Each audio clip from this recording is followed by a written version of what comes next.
During Christmas dinner, my son-in-law boldly declared, "My father-in-law is a penniless old man who doesn't deserve this holiday." Everyone burst out laughing, thinking it was a joke, but I stood up and showed the document for one Natla's inheritance, which will now never go to him. His face turned pale. Guests froze in shock. This betrayal won't go unpunished. The consequences will be devastating. Before continuing, subscribe to the channel and write in the comments what time it is in your region right now. Before continuing, subscribe to the channel and write in the comments what time it is in your region right now. The champagne glass in Trent's hand caught the light from the crystal chandelier as he stood up at my dining table, and I knew, the way you know a storm is coming when the air goes still, that something bad was about to happen. "A toast," my son-in-law announced, his voice carrying that particular blend of charm and arrogance he'd perfected over 8 years of marriage to my daughter. The 14 guests around my table turned to him, faces bright with holiday cheer and expensive wine. I'd spent $124 on this Christmas Eve dinner: prime rib, imported champagne, hand-carved decorations that took me 3 days to arrange throughout the house at 1847 Cedar Ridge Drive. Trent's smile widened, the kind of smile a shark might wear if sharks bothered with social nis. "I want to thank my father-in-law, Harold Lombard, for hosting us in this beautiful home." He gestured around my living room with exaggerated appreciation. Several guests nodded approvingly, though I should clarify something for those who don't know the full story.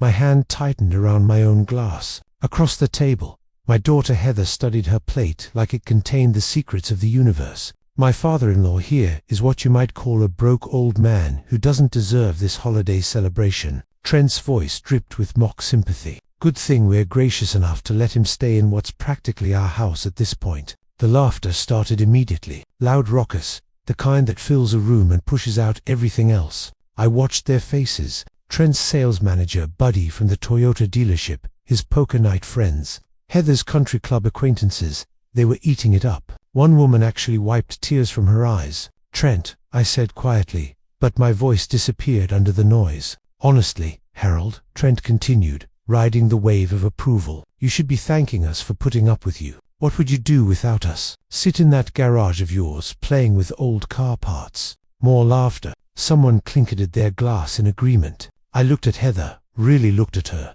My daughter, the girl who used to climb into my lap at the auto shop, smelling of motor oil and asking 1,000 questions about how engines worked. The woman who now wore a $300 necklace. I didn't remember buying her and couldn't meet my eyes. She didn't say a word, just took a long sip of wine and stared somewhere over my left shoulder. That's when something inside me went very, very cold. Not angry cold, calculating cold, the kind of cold that comes from 45 years of running a business, of learning that some people will smile while they rob you. Blind, I'd built Lombard Auto from a single garage into 5 locations across Texas, sold it in 2021 for $1.8 million. Not bad for a kid who started out changing oil in his father's driveway. I thought the money would secure my daughter's future, thought I'd leave her comfortable, cared for. Instead, I'd apparently become the entertainment. You know what the best part is? Trent was on a roll now, working the crowd. "Harold here thinks he's being generous, letting us live here, like he's doing us some big favor. Meanwhile, that's enough." I stood up. My chair scraped against the hardwood floor, cutting through the laughter like a blade. The room went quiet. Not peaceful, quiet. Uncomfortable quiet. Trent's smile flickered but held. "Oh, come on, Harold. Can't take a joke." I could feel everyone watching me, the weight of their judgment, their pity, their amusement. I was 67 years old. I'd buried a business, a marriage, a lifetime of careful planning, and this is what I got. Mockery in my own home from a man who'd never built anything in his life except an impressive collection of excuses. "Excuse me," I said, setting down my glass with careful precision. "I need some air." I walked through my kitchen, past the catering dishes I'd ordered special from that place on South Congress, past the custom cake that cost $180. I could hear Trent behind me, voice lower now, probably explaining to his audience that the old man was sensitive, that I couldn't handle the truth. The garage door closed behind me with a solid click. My sanctuary, the place where I'd spent the last 3 years restoring a 1957 Chevrolet Bel Air to cherry condition. The car sat there, partially assembled, chrome gleaming under the fluorescent lights, patient, waiting. I leaned against my workbench, hands flat on the cold metal surface. The sound of laughter drifted through the walls, muffled now, distant. You work your whole life to build something. You sacrifice, you plan, you think you're securing a future for the people you love. And then one day, you realize they're not planning for a future with you. They're planning for a future after you. I pulled out my phone, opened my banking app. $847,000 in liquid assets, $40,000 in home equity, investment accounts, bonds, the kind of portfolio that takes decades to build and a single generation to destroy. Trent thought I was broke, thought I was pathetic, thought this was his house. I looked at my Chevrolet, half restored, half broken, kind of like me, I suppose. The difference was, I knew how to fix cars, knew exactly which parts to replace, which systems needed overhaul, which components were beyond saving. People weren't so different from engines, really. Applied the right pressure in the right places, and you could make anything run or stop running entirely. The laughter continued inside. I stayed in the garage thinking, planning. 45 years of business strategy doesn't disappear just because you retire. You don't forget how to read people, how to anticipate moves, how to protect what's yours. By the time I walked back into that house, I knew exactly what I was going to do. And Trent Stewart had no idea what was coming. I stood in the garage for another 10 minutes, letting the cold December air clear my head. The muffled party sounds continued inside. My own home turned into a venue for my humiliation. My mind moved backward, searching for when everything shifted. 3 years ago, Heather and Trent had shown up at my door with practiced smiles. "Dad, we need to talk about your living situation," she'd said. "This big house all alone. What if something happens?" I'd made coffee, listened as Trent explained how they'd move in, keep me company just temporarily. Heather assured me, "Until you're back on your feet." That was the first mistake, not recognizing a con wrapped in family concern. 6 months later came the second mistake. Heather asked to use my credit card for groceries, just easier than juggling multiple cards. I'd handed it over, trusted her. I walked to my filing cabinet, pulled out the folder I'd been reviewing. 203 months, high-end restaurants, online purchases, a fishing trip to Cabo I definitely didn't take. The statements told a different story than the one Heather had been telling me. I thought about Trent 8 years ago. Charming, maybe too smooth, but Heather had been happy. I'd watched him propose at my auto shop, said he wanted to honor my life's work. I'd been touched. The wedding cost me $35,000. I'd paid gladly. When had the charm curdled into contempt? 18 months ago, I'd mentioned selling the house, moving to a smaller place downtown. Trent's fork had frozen. Heather went pale. They'd exchanged a panicked look before Trent recovered with that smile. "Don't be crazy, Harold. This house is perfect. Besides, where would we go? We've built our life here. Their life in my house on my dime." After that, I'd noticed things. The way Trent called it our house. How he'd taken over the master closet, pushing my clothes to the guest room. How they made decisions, repainting, replacing furniture without asking, like they already owned it. The garage door opened. Heather stood there backlit by kitchen light, looking uncertain. "Dad, are you okay?" I studied her face, searched for the little girl who'd handed me wrenches, and believed I could fix anything. "I'm fine, sweetheart. Just needed a moment." Trent didn't mean yes he did. No anger, just fact. He meant every word. Her hands twisted together. For a second, I thought she might say something real. Instead, "You're being too sensitive. It was just a joke. I'll be in soon. Go enjoy your party." She hesitated, then left. I looked around my garage at 50 years of accumulated tools. At the Chevrolet, I'd spent 3 years restoring, at concrete stained with decades of work. A man spends his life building. Sometimes he has to tear down what's broken before he can build again. I walked to my tool chest, opened the bottom drawer. Under shop rags was a manila folder. Trust documents. $1 million for Heather and Trent. Everything I'd worked for. I pulled it out, held it. Then I walked back into the dining room where 14 people were finishing dessert. Trent saw me first. His smile was triumphant. He thought he'd won. I set the folder on the table. "Trent," I said, voice carrying in the sudden quiet. "You're absolutely right." His smile widened. "I am a broke old man." I opened the folder, pulled out the trust documents, especially now. I held up the papers, official seals, signatures, dated November 24th, 2024. "This is a trust deed for $1 million. set up to transfer to you and Heather upon my death. Your inheritance." Trent's face cycled through confusion, recognition, horror. Was, I repeated, past tense. Then I tore the documents in half. The sound cut through the silence. I tore them again, let the pieces fall like snow. "You're right about one thing, Trent. I am broke now, because this will never see the inside of a bank again." Someone gasped. I watched Trent's face drain of color, watched his mouth work soundlessly, watched my daughter's expression crumble. "Merry Christmas," I said. Then I walked out through my kitchen, back to my garage. This time I locked the door. I sat in my half-restored Chevrolet, hands on the disconnected steering wheel. Through the walls, I heard chaos, raised voices, Trent shouting, chairs scraping, the front door slamming as guests fled. I sat in quiet darkness and felt something I hadn't felt in 3 years. Free. They thought I was weak, stupid, ready to be managed until I died and left them everything. They had no idea who they were dealing with.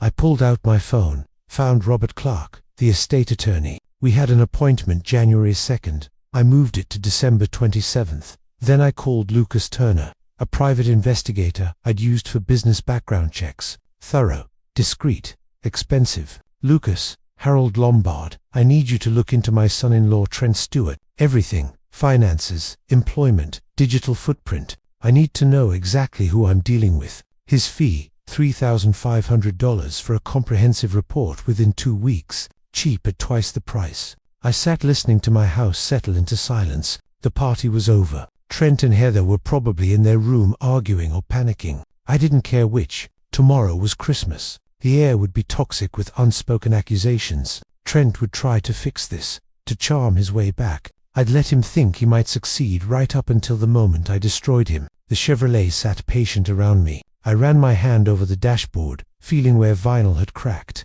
"You and me both," I murmured. "Time for a complete restoration. But first, careful disassembly was required. You couldn't rebuild properly until you'd taken it apart." I identified every damaged component, every weakness, every flaw. I knew how to take things apart, and I was about to teach Trent Stewart exactly how thoroughly a careful man could dismantle a life built on lies. The shop light hummed. My tools waited on their pegboard, each in its proper place. Time to get to work. Christmas morning arrived with the kind of silence that follows an earthquake. I made coffee in my kitchen, listening to whispered arguments upstairs. Heather's voice high and panicked, Trent low and angry. I took my coffee to the garage. Let them stew. The Chevrolet looked different this morning, or maybe I was seeing it differently. Underneath the primer, this car had been a rusted wreck. Now it was halfway to beautiful. Patience. That's what restoration required. Strip everything down, fix what's broken, replace what's beyond saving. Footsteps on the stairs, multiple sets. The garage door opened. Trent looked like he'd aged a decade overnight. Heather hovered behind him, readied. My daughter had been crying. Some part of me wanted to comfort her. The newer, colder part noticed she'd positioned herself behind her husband, still choosing him. Harold Trent's voice was careful. The salesman salvaging a bad deal. "Can we talk?" "We're talking now. About last night." I was drunk. The guys were egging me on. I didn't mean any of it. I sipped coffee, watched him, said nothing. The silence made him nervous. "Come on, Harold, it was a joke. You know I respect you, don't we, Heather?" My daughter nodded. "Dad, please, can't we just forget the whole thing? Start fresh?" I looked at her. When had she learned to lie so smoothly? "The trust documents are already filed," Trent said. "You can't just those were copies for your records. The originals are with my attorney. I called him this morning and instructed him to void the entire arrangement." A lie. Robert Clark's office was closed until the 27th, but Trent didn't know that. "You can't do that. Actually, in Texas, I can do whatever I want with my estate." Heather's eyes widened. She'd probably thought of my assets as already half theirs. "We're family," she said. "Family forgives each other." "You're right. Families should also respect each other, support each other, be honest." I looked directly at her. "When's the last time you were honest with me?" She flinched. "The credit card you've been using for groceries. Funny thing about statements, they're detailed. Restaurant bills, online shopping, a weekend trip to Cabo in October." Trent went still. "I don't remember authorizing a vacation or those $800 at the poker tables in Louisiana." The garage was silent except for the heater hum. "I notice everything. I said quietly. I always have. I just chose not to see it. There's a difference, Heather cried. Real tears maybe. We'll pay you back, Trent said jaw-tight. Every penny.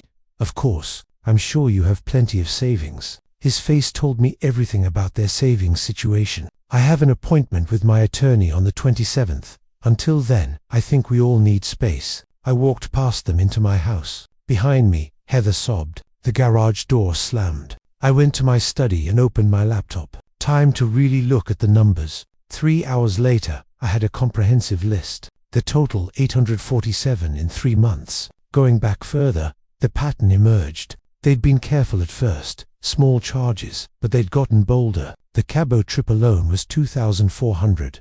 4 nights at a resort, fishing excursions, spa treatments, all on my card while they lived rent-free in my house. This wasn't feelings or misunderstandings. This was theft. Calculated, sustained theft. My phone buzzed. Heather, please, Dad, can we talk? I deleted it. Trent, you're making a huge mistake. I blocked his number. 2 days until Robert Clark. 2 days to gather everything I needed. I opened a new browser tab. Private investigators, Austin, Texas. Financial fraud. Lucas Turner, former Austin PD financial crime specialist. I'd used him twice before. Business partner, embezzlement supplier, verification, thorough, professional, accurate. I dialed Turner. Investigations. Lucas. It's Harold Lombard. I need a complete financial workup on someone. Domestic situation. A pause. Timeline. 2 weeks. Money is no object. Comprehensive report runs through Med 500. Credit checks. Public records. Employment verification. Perfect. When can you start? I had all of Trent's information. Heather had used him as a reference on insurance paperwork last year. I'll email everything within the hour. One thing. Absolute discretion. He can't know he's being investigated. That's standard, Mr. Lombard. Preliminary findings in a week. Full report in 2. We finalized the details. I hung up and compiled Trent's information. Social security number from the insurance form. Date of birth from the wedding invitation. Current employment at the Toyota dealership. I hit send and sat back. The pieces were moving. The machinery engaged. In business, the best revenge wasn't impulsive. It was methodical. Identify the problem. Gather data. Develop strategy. Execute with precision. Trent thought he was dealing with a broken old man. He had no idea he'd just walked into a trap that had been 45 years in the making. December 27th arrived, cold and clear. I drove downtown to Robert Clark's office, 15th floor of a glass tower on Congress Avenue, the kind of place that charged $450 an hour and earned every penny. Robert appeared in the conference room, early 50s, silver hair, Sharpied Harold, quite the Christmas you had. We sat. He opened a portfolio. First question, are you serious about disinheriting your daughter? Completely, even if she divorces Trent. I considered, can the documents be structured with conditions? Absolutely. She receives nothing while married to Trent,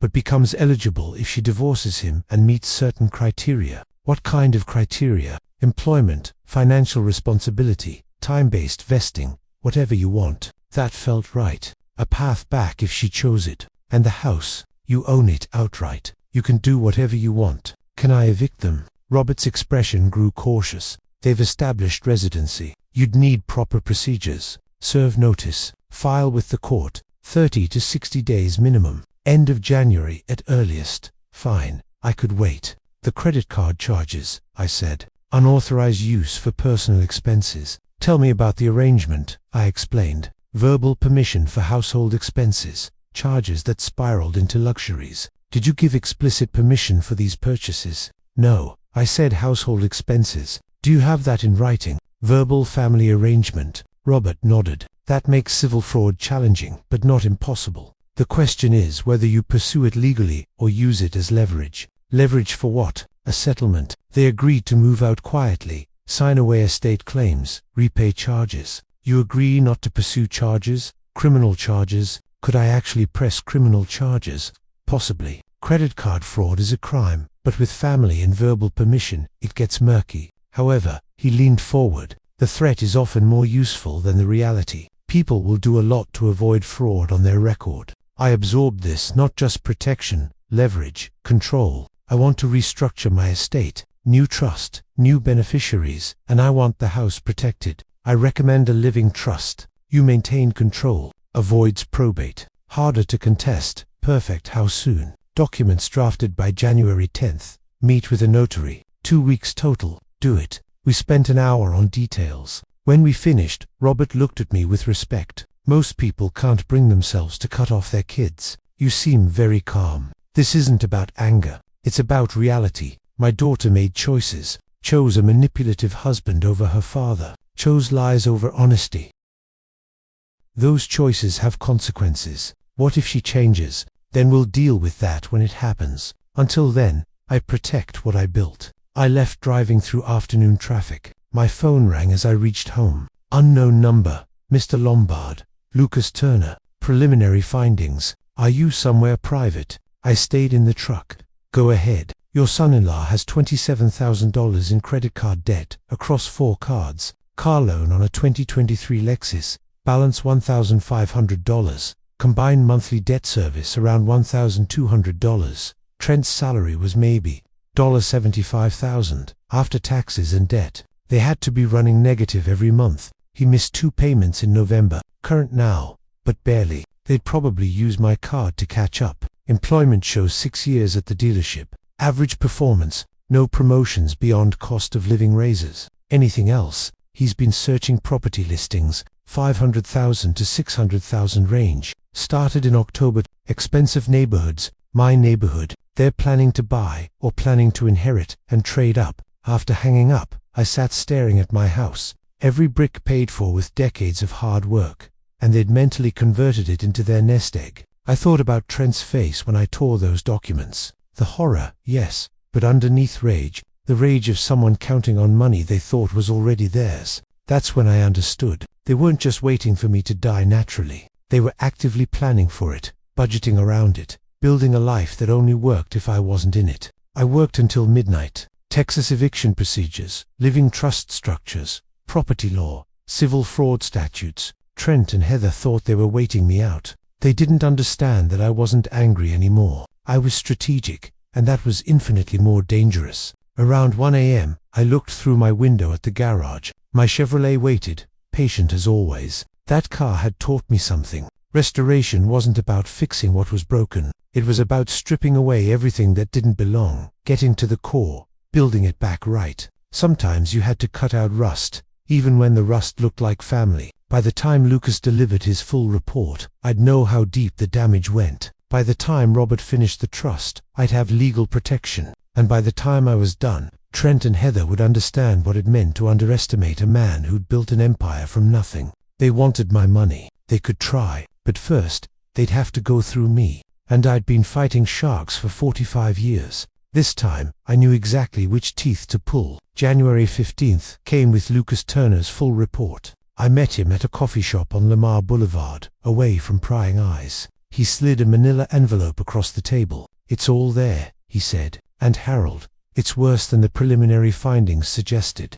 I opened it in my truck. 43 pages of documented evidence, bank statements, text message transcripts recovered from phone records, email exchanges. The pattern was clear as glass. Trent hadn't just been careless with my money. He'd been systematic, calculated. The $43,000 was just what I'd caught. Lucas had found another $89,500 in cash advances and wire transfers I hadn't noticed. Total unauthorized use over 2 years, $61,500. But the text messages, those were what made my blood run cold. October 12th to someone named Kyle. Old man can't last much longer. House alone is worth $500,000 plus whatever cash he's sitting on. November 3rd, talk to a realtor. If we list at $520K, we'll clear $480K after fees, enough to get us out of this hole. December 8th, 2 weeks before Christmas. He's getting suspicious about the card. Might need to speed things up. Kyle's response. What are you saying, Trent? Nothing. Just saying. Nature takes its course. Sometimes it needs a little help. I read those words 3 times. Each time they got colder. My son-in-law wasn't just waiting for my death. He was considering accelerating it. I drove to Robert Clark's office without calling ahead. His secretary tried to stop me, but one look at my face and she waved me through. Harold. Robert looked up from his desk. What's wrong? I dropped the report in front of him. Read page 32. He did. His expression went from curious to concerned to professionally furious in 30 seconds. This is a threat, I finished. Vague enough to be deniable, specific enough to be real. Robert sat back. We need to move quickly. If he's this desperate, he might do something stupid. I'm already moving. I pulled out my phone, showed him the notes I'd made at 1 a.m. Living trust, irrevocable. Everything goes to a charitable fund. I want it done this week. That's aggressive. So is planning your father-in-law's death. We spent the next 3 hours mapping it out. Robert called in Cynthia Harris, a notary he worked with. Late 50s, sharp eyes, the kind of woman who'd seen every estate planning trick in the book. Mr. Lombard wants to establish a living trust, Robert explained. Complete transfer of assets, irrevocable structure, charitable beneficiary. Cynthia nodded. Smart. Texas law is favorable for this, but you understand what irrevocable means. Once it's done, you can't change your mind. I understand perfectly. She pulled out forms. Let's inventory the assets. I laid it out. Sale of Lombard Autocar in 2021, $800,000 after taxes and reinvestment. $520,000 in liquid assets and bonds. The house at 1847 Cedar Ridge Drive. Current appraisal, $480,000, owned outright. Investment accounts $220,000, minus living expenses over 3 years. Approximately $420,000 spent. Total estate value, $12,100,000. And you want all of this to go to a charitable trust? Cynthia asked. The Lombard Automotive Education Fund, scholarships for young mechanics, $25,000 per recipient annually, enough for trade school, tools, and first-year expenses. I saw Robert doing the math. At 5% return, the trust could fund 15 scholarships a year in perpetuity. That's beautiful, Cynthia said softly. What about your daughter? She made her choice when she married a man who thinks my death is a financial opportunity. Cynthia didn't flinch, just nodded and started drafting. The legal fees came to $4,800, worth every penny. We finished on January 22nd. I signed the final documents in Cynthia's office on Guadalupe Street, her notary seal making it official. Everything I'd built over 45 years, everything I'd saved and protected now locked into a structure Trent couldn't touch, couldn't contest, couldn't manipulate. There's one more thing, Robert said. The unauthorized credit card use. Lucas's report gives us everything we need for a civil suit. File it, Harold. This will destroy whatever relationship you have left with your daughter. Robert, my daughter's husband, is discussing whether to help nature along with my death. That relationship is already destroyed. I'm just making it official. He nodded. I'll have the complaint filed by end of week. Trent Stewart, defendant. Amount, $43,000 in unauthorized charges, plus interest, plus attorney fees, will serve in mid-February. I drove home as the sun set over Austin. The house was dark when I arrived. Trent and Heather were out, probably spending money they didn't have at some restaurant I'd eventually pay for. I went to the garage. My Chevrolet was nearly complete now. The body was painted, the chrome polished, the interior restored. He just needed the engine work finished. I ran my hand over the hood. Smooth, perfect, ready. Back inside, I pulled out a small digital recorder I'd bought at Best Buy for $89. Voice activated, 12 hours of storage. I placed it in the kitchen, tucked behind the cookie jar Heather never touched. Then another one in the living room behind a picture frame. Insurance, evidence, protection. I wasn't just playing defense anymore. I was gathering ammunition for every battle ahead. That night, I slept better than I had in weeks. The trap was set. The pieces were moving. All I had to do now was wait for them to spring it. Trent thought he was waiting me out. Thought time was on his side. He had no idea that every day he waited, I was building walls he couldn't climb, digging mows he couldn't cross,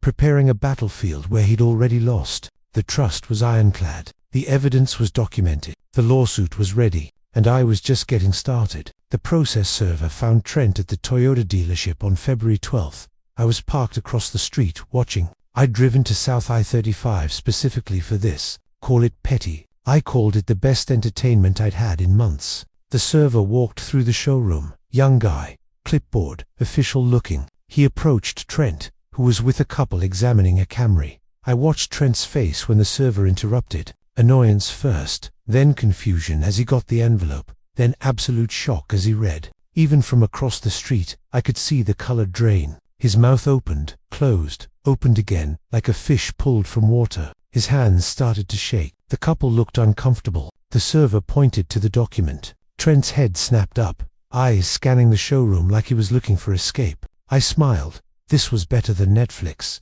Trent's sales manager appeared. Trent tried to wave him off, but the manager insisted on seeing the papers. Manager's expression went from concerned to shocked to professionally distant. Trent was escorted to an office. The couple left without buying. I started my truck and drove home humming. The call came 2 hours later. Heather crying, "Dad, what did you do?" "Trent's been served. $43,000. This is crazy." "Is it? My credit card statements say otherwise. Those were household expenses. You gave permission for groceries and utilities. Not CBO, not poker in Louisiana." Silence. "Then we'll pay you back. That's what the lawsuit is for. This will ruin us. Can't we work this out?" When was the last time Trent treated me like family? Before or after he told his friend my death needed to speed up? Longer. Silence. "What are you talking about? Ask your husband about his text messages. Ask him what he meant by helping nature along." I hung up. They arrived 30 minutes later. Trent's face was red, jaw tight. Heather looked destroyed. I opened the door. "Get inside." They followed me to the living room. I gestured to the couch. They sat. I remained standing. Trent tried to speak. "Harold, this is shut up." His mouth snapped closed. "I talk, you listen." I pulled out a folder. Copies of everything. Credit card statements, Lucas's report, the text messages. I laid them on the coffee table, watching Trent's face cycle through denial, recognition, panic. $43,000. That's what I initially caught. The real number, 61,500. "It wasn't theft," Trent said, voice strangled. "You gave us access for household expenses, not funding your lifestyle while you wait for me to die so you can sell my house." Heather gasped. "Dad, we weren't." I picked up the text printout. "Read it aloud. Every word." Kyle's question. Trent's response about helping nature along. I watched my daughter's face, watched realization creep in. Her eyes went to Trent, searching for denial. He couldn't meet her gaze. "Here's what happens," I continued. "The lawsuit proceeds unless you agree to payment. 43,000 plus 6,000 legal fees, 49,200 total in writing, notarized." "We can't afford that," Trent said, voice small. "Then you shouldn't have stolen it." I pulled out another document. "As of today, zero access to my accounts. Everything locked." Trent's hand trembled, reaching for the papers again. "You can't do this," he said without conviction. "I already have." I looked at Heather. "I've restructured my estate. No inheritance. Everything goes to charity when I die." Heather's face crumpled. "Daddy, please don't. You stood by while he mocked me. You knew about the charges. You chose him." My voice stayed level. "These are consequences." Trent stood, suddenly knocking papers to the floor. "This is revenge. You're a bitter old man. Sit down." He sat. "You're right. This is revenge. But it's calculated. It's documented. It's legal. And it's just beginning." I walked to the door, opened it. 48 hours. Sign the payment agreement or we go to court. Either way, you pay every penny. Now get out." They left, Heather sobbing, Trent's face grayish pale. I closed the door and stood listening to their car drive away. Then I went to the garage, sat in my Chevrolet, and laughed. Not cruel, just satisfied. The look on Trent's face when he'd read those texts, the way his hands shook, the way Heather's eyes widened, realizing what her husband had been planning. Justice wasn't abstract. It was Trent Stewart's face draining of color as he understood the broke old man had outmaneuvered him. I texted Robert, "They're served. Now we wait." His response, "Let me know if they agree. If not, we file for court." I looked around my garage, at my tools, at my Chevrolet, at the life I'd built. They thought I was broke, weak, their ticket to easy money. Now they knew different. And this was just the first strike. I still had the eviction notice prepared, still had moves they couldn't see coming. Trent had wanted to know how long the old man would last. Turned out a lot longer than him. I whistled as I went inside to make dinner. For the first time in months, I had an appetite. Revenge tasted pretty sweet. March 1st arrived with clear skies and cold determination. I'd scheduled the eviction notice delivery for exactly 900 a.m. I watched from my study window as the process server approached. Same young guy who'd served Trent before. He was getting good at this. Trent opened the door in his workflow, coffee in hand. I saw his face change as he recognized the server. Saw the mug nearly slip as he took the envelope. He stormed back inside, calling for Heather. I gave them 30 minutes before I walked downstairs. Found them at the kitchen table. The eviction notice spread between them like a death sentence. 30 days, Trent said when he saw me, his voice shaking. You're giving us 30 days to leave. That's what the notice says. This is our home. Heather's eyes were red. Dad, you can't throw us out. This is my home. You've been living here rent-free for 3 years. Under Texas law, I can terminate that arrangement with proper notice. We'll fight this, Trent said, standing. You can't evict family without cause. Actually, I can check section 2402 of the Texas Property Code. But if you want, 'cause we can discuss the $61,000 in theft. Trent's jaw worked. We'll get a lawyer.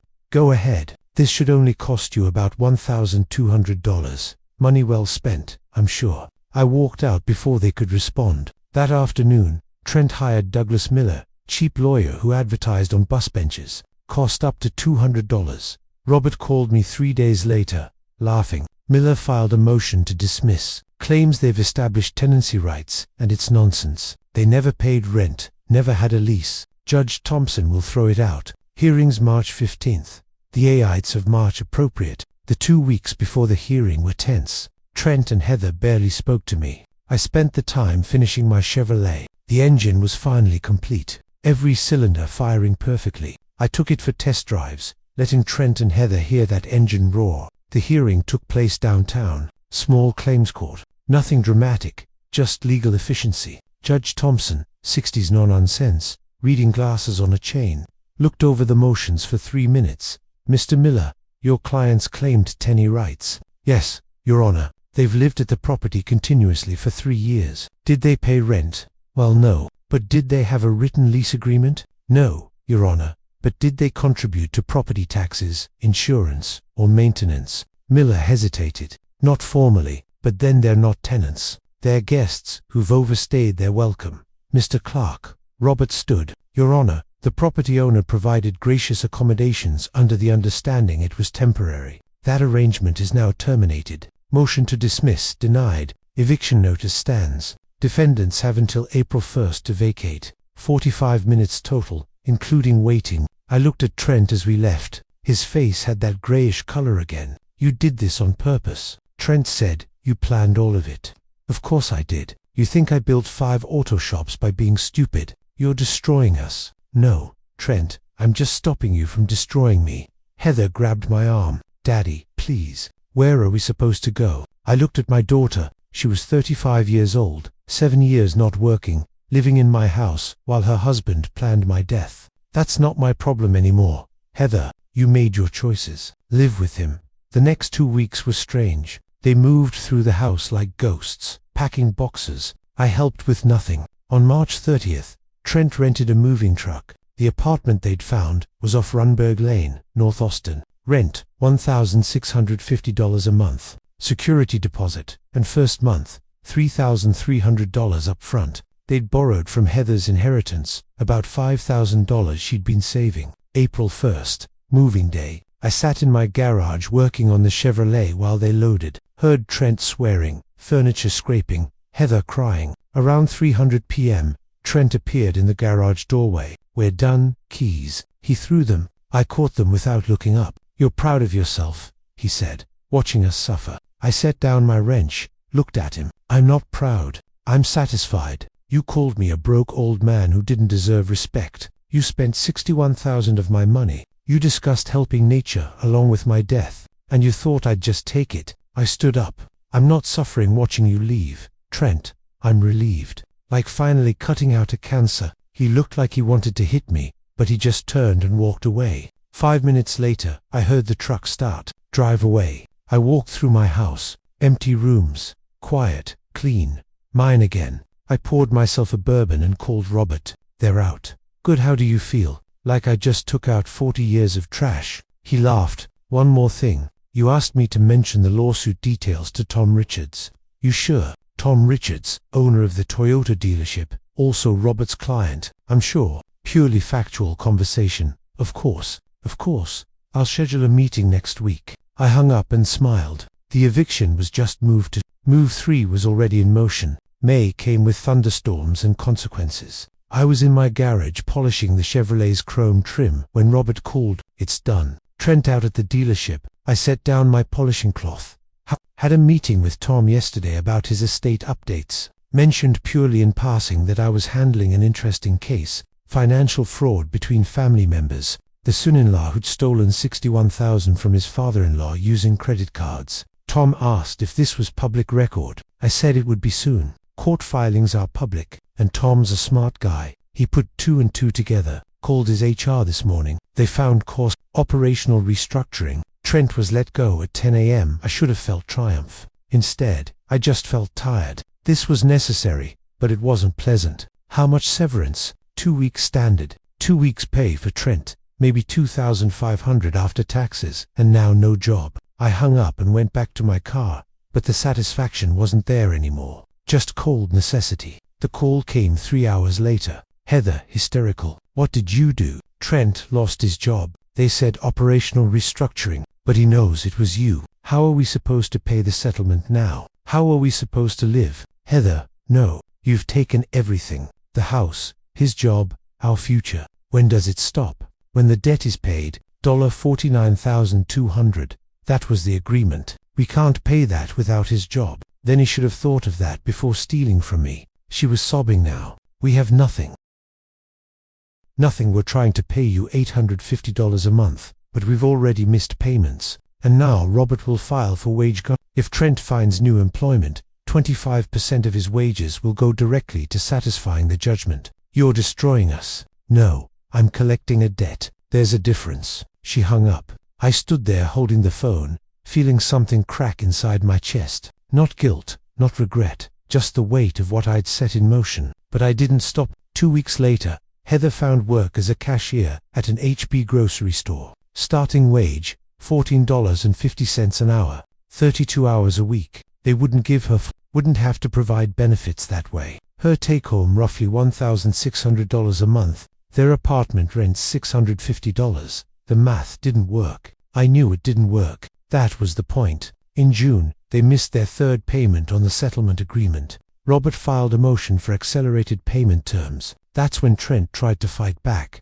He hired Miller again, another $800 he didn't have, and filed a countersuit. Claimed I'd defamed him to his employer, causing wrongful termination. Claimed emotional distress. Asked for $75,000 in damages. Robert called me laughing so hard he could barely speak. He's suing you for defamation. I never mentioned his name to Tom Richards. Not once. I described a case. Tom made his own conclusions. An emotional distress. He threatened your life in writing. What do we do? File a motion to dismiss. This is frivolous. It'll cost Trent another $1,000 in court fees when it fails. And Miller's probably charging him by the hour now. The motion hearing happened in July. Different judge this time. Judge Martinez, younger, sharp. She read Miller's filing, read Robert's response, looked at Trent with something like pity. Mr. Stewart, do you have any evidence that Mr. Clark mentioned your name specifically to Mr. Richards? Well, no, but the timing's circumstantial.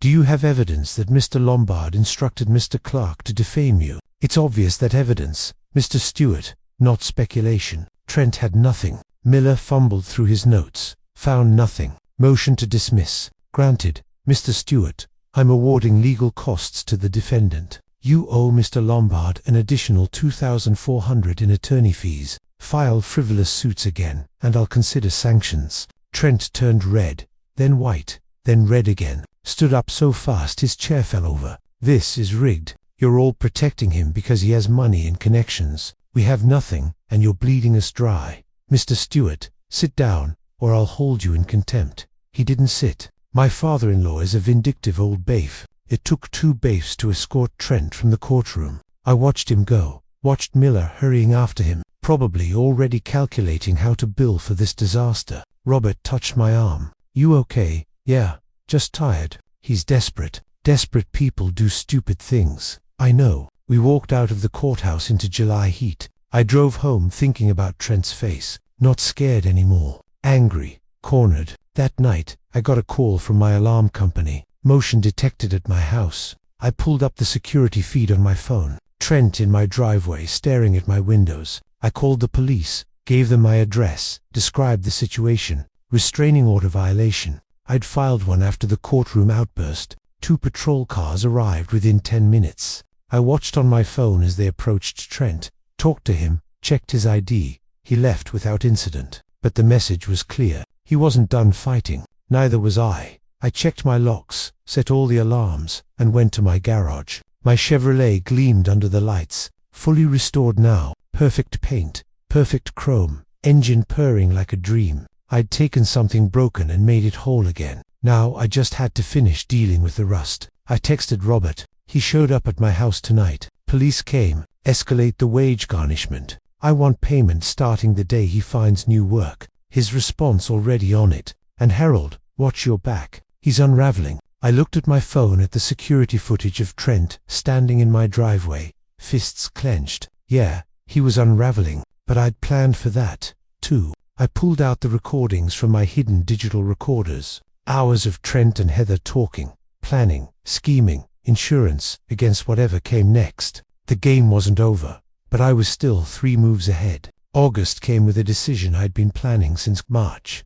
I sat in Robert's office signing the final paperwork for the house sale. The buyer, Austin Youth Development Center, a non-profit that worked with at-risk teenagers. They'd convert 1847 Cedar Ridge Drive into a community center. Tutoring, mentoring, life skills training. Sale price $465,000. Below market value, but that was intentional. The tax deduction alone would be worth it, and the symbolism was perfect. They're thrilled, Robert said, reviewing the contract. This location is perfect for their programs. You're doing a good thing here, Harold. I'm doing the right thing. There's a difference.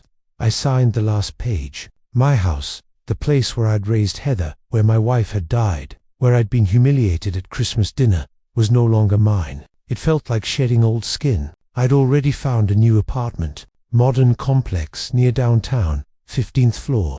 Floor-to-ceiling windows overlooking Ladybird Lake. 2 bedrooms, open concept, parking garage for the Chevrolet. Rent TW $100 a month, which I could easily afford. The movers came on August 15th. I didn't take much. Furniture I actually liked. My tools, personal items. The rest I donated. The house had too many memories, too much weight. I spent my last night there in the garage with my Chevrolet. The car was finished now. Cherry red paint, gleaming, chrome perfect, leather interior, restored to original condition. I'd rebuilt the engine myself, tuned it until it purred. This car had been my therapy, my meditation, proof that broken things could be made beautiful again. I ran my hand along the hood one last time in that garage, then drove it to my new place, started fresh. 3 days later, my phone rang. Heather, Dad, can we talk in person? Something in her voice was different. Broken, real. Where? Your new place.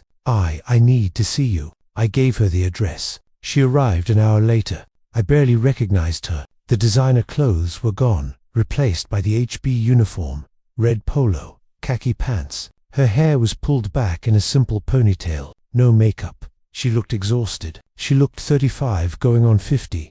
She looked for the first time in years like my daughter. Come in. She stood in my living room, looking around at the minimal furniture, at the view, at the life I'd built without them. You sold the house, she said. Not a question. Yes, to a non-profit. Yes, her face crumpled. That was our home.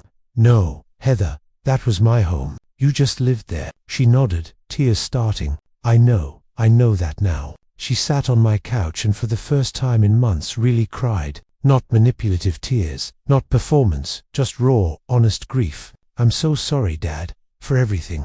For letting Trent, for not standing up for you, for being part of it. I was so stupid. I sat across from her, waited. I thought we deserved it. Your money, the house, like you owed us because you were our family. Trent kept saying you had more than you needed, that you'd want to help us, that it wasn't really stealing because it would all be ours someday anyway. And you believed him. I wanted to believe him. It was easier than admitting what we were doing than admitting what he was. She looked at me, eyes red. I read the text messages about helping nature along. I confronted him and he said it was just talk, just frustration. But Dad, I think he meant it. I think he would have. She couldn't finish. I know, I said quietly. I left him 2 weeks ago. I'm staying with a friend from work. I filed for divorce yesterday. I felt something shift in my chest. Not forgiveness exactly. Not yet, but maybe the beginning of it.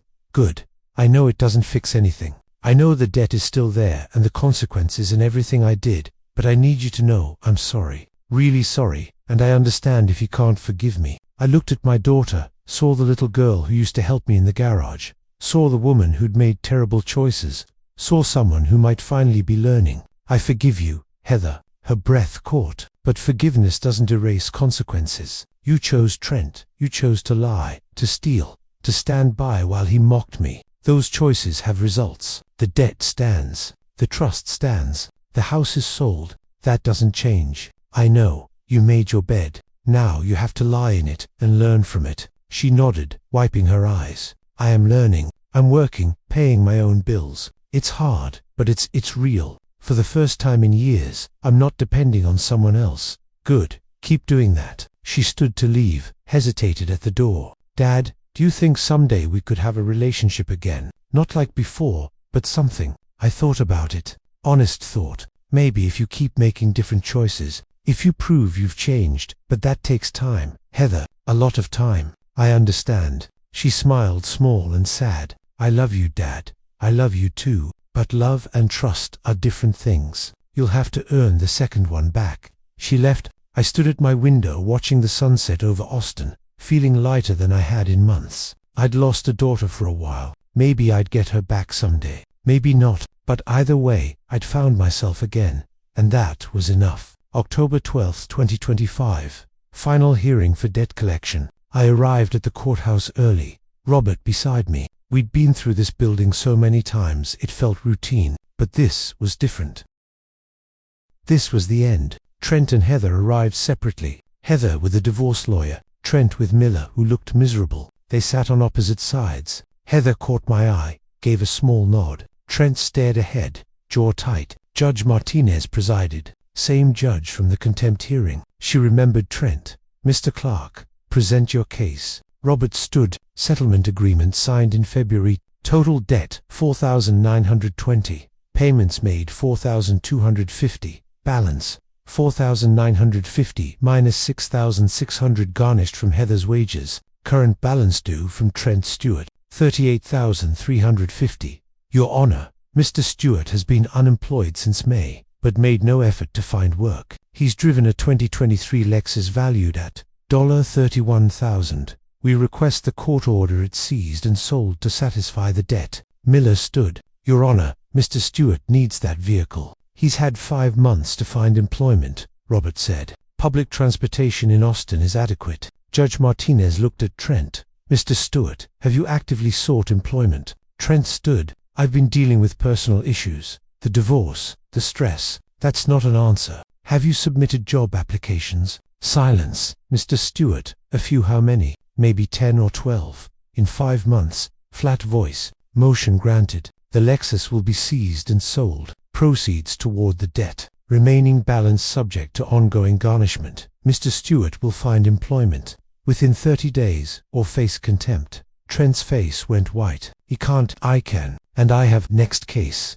We filed out. Trent was shaking. I walked past without a word, but Trent wasn't done. This is all your fault. He turned on me in the hallway. You destroyed my life. You took everything. I stopped, turned slowly. No, Trent, you destroyed your own life. I just stopped letting you destroy mine. You planned this. All of it. I planned it from the moment you called me a broke old man in my own home. His face contorted. $1 million. That's what you took from us. And that's when I smiled. Trent, let me tell you something. That document I tore up on Christmas Eve, the $1 million trust. He went very still. That was only part of my estate. In January, I created a new trust, the Lombard Automotive Education Fund. Total value, $2.3 million. Tutted. I watched the color drain from his face, watched his eyes go wide, watched his mouth work soundlessly. $1.8 million from my business, $465,000 from the house sale, $220,000 in investments, everything I built over 45 years. You gave it all away. Every penny. 2 scholarships for young mechanics, 15 students a year, $25,000 each. Kids who actually want to work to build something. People who deserve it. Trent's knees buckled. Miller caught him. That money was supposed to be ours. Trent whispered. You were supposed to show me respect. Instead, you called me broke and pathetic while planning my death. So, yeah, that money could have been yours. Every single dollar. I stepped closer, but you chose to mock me. You chose to steal from me. You chose to discuss helping nature along. And now that $2.3 million will help people who'll never know your name, who will never know what you could have had if you'd just been decent. His face had gone gray, the same color as Christmas night. 10 months of planning, and it all came back to this moment. Full circle. You're going to die alone, Trent said, voice breaking. A bitter old man. Wrong. My legacy is 15 mechanics a year, learning their trade. That's more family than you ever were. I turned to leave Harold. Heather's voice. She stood nearby, divorce papers under her arm. Thank you for what? For not giving up on me, for forgiving me even though I don't deserve it. You're welcome. Now go build a real life.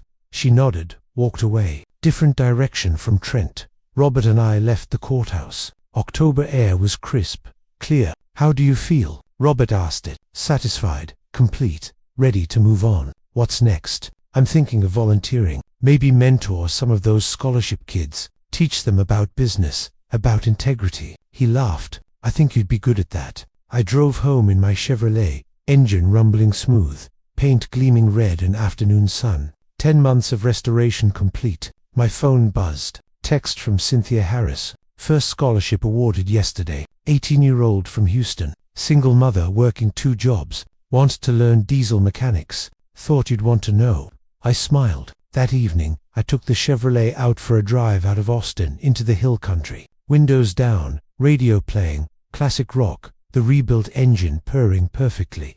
The sunset painted the sky red and gold. Beautiful, peaceful. I thought about Trent's face when I told him about the $2.3 million, the absolute devastation, the realization of everything he'd lost through his own choices. I thought about Heather, starting over, learning, growing. I thought about 15 kids a year who'd get a chance because I decided revenge wasn't enough. Justice had to build something new. The road stretched ahead, empty and open. I pressed the accelerator. The Chevrolet responded like a dream. And I laughed. Free. Victorious. Whole justice hadn't just been served. It had been earned. If you like this story, please like this video, subscribe to the channel, and share your impressions of the story in the comments. To listen to the next story, click on the box on the left. Thank you for watching.